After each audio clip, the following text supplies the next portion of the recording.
Let's go to running backs here. Michael Carter tops the list. Listen, it's that time of year where there's not a we lot. don't know about, you said Tyler Huntley too. We don't know the status of Lamar Jackson. No, it's weird the amount of quarterbacks that are injured heading into championship week, right? Again, very strange game, Packers Ravens, because there's a lot on the line there. The Ravens get eliminated, their season's over if they lose. The Packers can miss the playoffs or win the division still. Right. So, and Malik Willis with the shoulder, which didn't look good. And the early reporting out of Green Bay and what Matt LaFleur was saying, not super optimistic there. So, could be Clayton Tune against Tyler Huntley with real things on the line. Yes, but yeah, fascinating game. Yeah, a game that you should tune into. Absolutely. Ravens, Packers. All right, let's get to the running backs here. Michael Carter, 58% available. This is really just volume-based if you're desperate for a guy with some volume. He's got the Bengals, though, Matthew. That's the point. Which makes him potentially actually viable this week. No team has allowed more fantasy points to opposing running backs than the Cincinnati Bengals. They're giving up over 30 a game. They are. And so over the last 2 weeks, Michael Carter, you mentioned volume, 29 touches for him, 67% of the snaps over the last 2 weeks. That leads the Cardinals' backfield. So if you are starting an Arizona running back, Michael Carter is the guy you want, and he tops the list of available running backs. You might need one. We don't know the status of Travion Henderson as of this date, and so Josh Jacobs is also potentially banged up as well. So you see there on your screen, Bengals, not only do they allow the most fantasy points to opposing running backs, but significantly more than number 2 Arizona. Over 4 points a game more.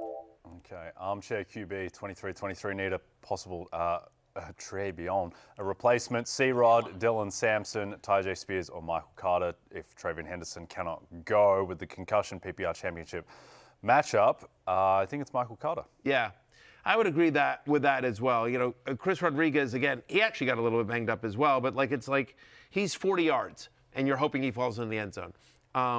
Dylan Sampson feels like, and we're gonna get to this in a while, but it's like between Sampson and Raheem Sanders, Travion Williams, this feels like it's a little bit of a committee there in Cleveland. Right. Maybe one guy emerges, but for a championship week, that feels a little bit too cute. I just feel like Michael Carter is the guy that you feel best about his role and matchup of the options you just mentioned. All right, let's get to, we got a comment here. Let's roll that in. I'm being told. All right, we can keep going. A full screen comment. You don't get a lot of those. Aloha Bricks. Do you guys know? Mele Kalika Mama. There we go. Maka. Mele Kalika I'm glad Maka. you tried it first. Sorry. Mele Kalika Maka is how you pronounce it, I believe. It's in a song, isn't it? Yeah. Yes. To everybody in the chat, the producers and staff, this show has been great for all of us, and I'm so grateful for you all. Sending much aloha to every single one of you and your ohana. Same to you, Aloha Bricks. Very wholesome comment. We truly appreciate you and all the regulars that tune in every day and are active in the chat. It really makes the show. It really does. Honestly, I've had more fun this year, just the interaction with the chat than I ever had because the community in the show has really been able to, we just laugh more at everything that we get to show during and answer some questions as well. Hopefully get a little fantasy advice on the way. Could not agree more. It's been my favorite year of the show as well. So the regulars have been phenomenal.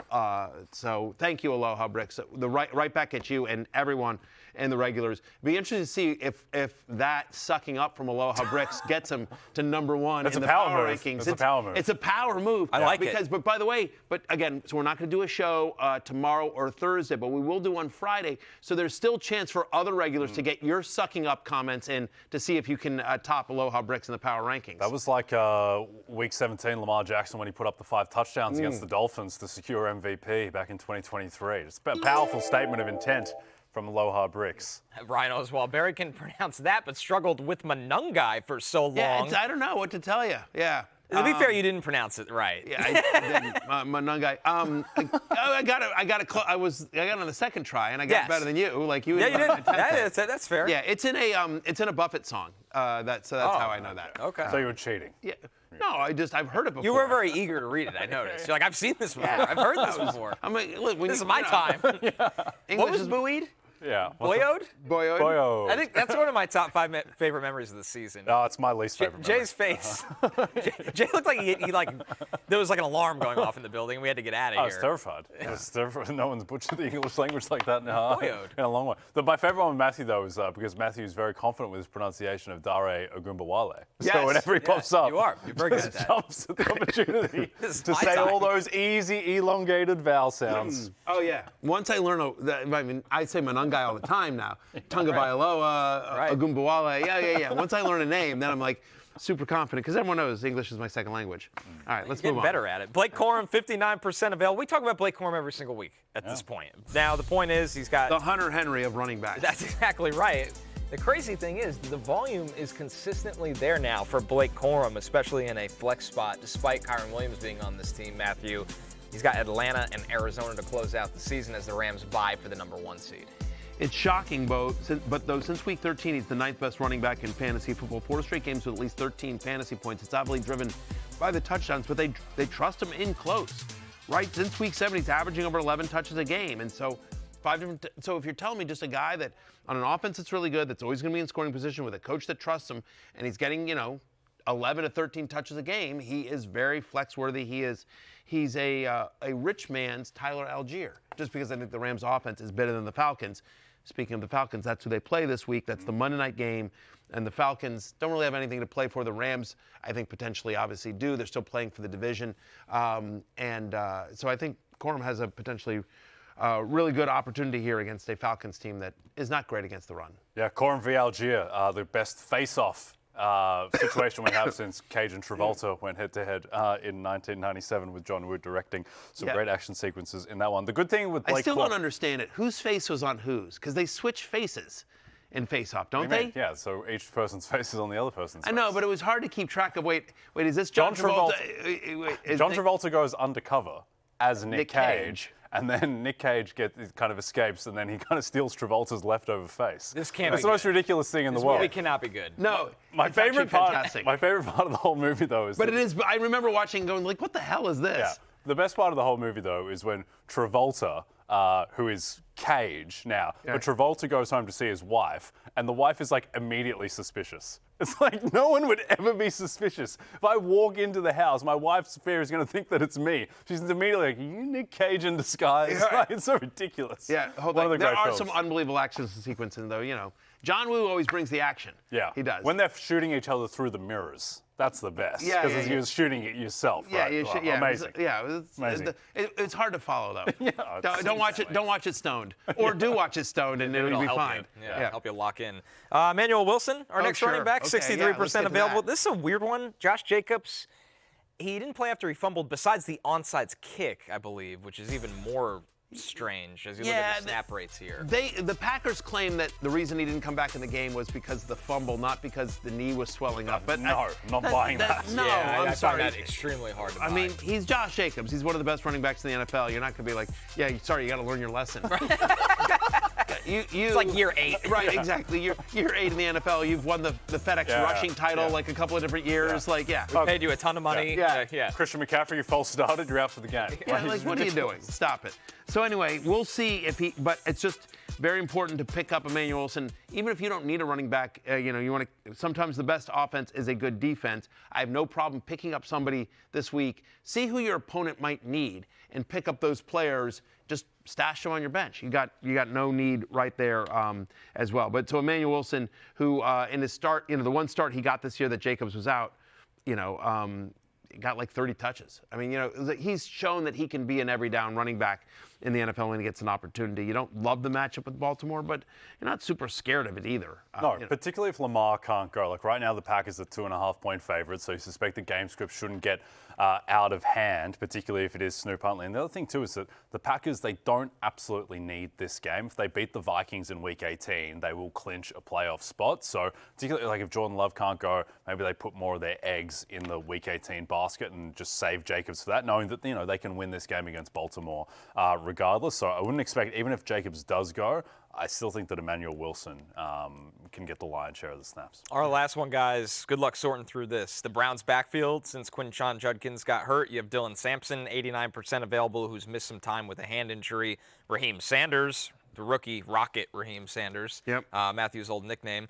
And then Travion Williams just finds a way back onto this show at some point every year. It's right. I mean, I was like, man, we haven't talked about Travion Williams all year. Well, there he is. It's time. Championship weekend. It is. I mean, you're on your own again. I feel like if Sampson is healthy, he's missed the last 2 games with that hand injury. But if Sampson's willing to go, he's the one because we've at least seen some consistency and use. You know, he was good at the beginning of the year when Judkins was not with the team, and He can catch passes. He can catch passes as well. But otherwise, unless we get some clarity between, and hopefully we'll get some news between now and, like, again, we're going to do a show Friday, so we'll be able to talk about that. But I think I would probably rank them Sampson, Sanders, and then Williams. That's how I would rank them. Because I think Sanders has, Sampson feels to me like if he's healthy, he can be the guy that can get the most work. And then after that, Sanders feels like the guy that's got the better chance at a touchdown. And then, Trayvon Williams, whatever. He'll catch some passes. He had after Judkins went out, he had a 25% target share. I mean, they were throwing it to him. This is actually a good scenario for you. You are playing for a championship. Yeah. You might need to pick up some sort of running back. Yeah, You wanted Judkins. Yeah, I have $98 left in my fab budget. Our league is typically shallow on the waivers. What is your – do you – like, this is a real desperation spot, but there might be some usage in this backfield. Yeah. The thing is – Judkins. Yeah, I have Judkins. So Judkins is out, and the backup options on my bench are like Cooper Kupp and Theo Johnson. Theo Johnson might be more appealing than any of the non-Dylan Sampson options here, but Sampson is the play here and the guy that you want, certainly. And also, this game, this would be a very Steelsy game to lose. Like, the Steelers are only 4-point favorites in Cleveland.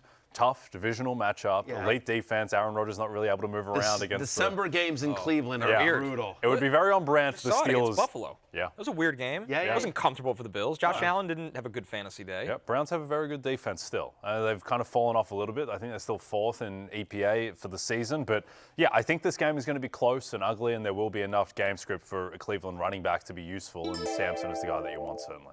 All right, we got a question here. This one from Rob, is that? No. Born under a bad sign. I don't know where you got Rob from. I don't know either. I mean, I'm looking over the table at the tiniest font in the world, but he's asking, Michael Carter, Kyle Monangai, or Dylan Sampson? Michael Carter. Yeah.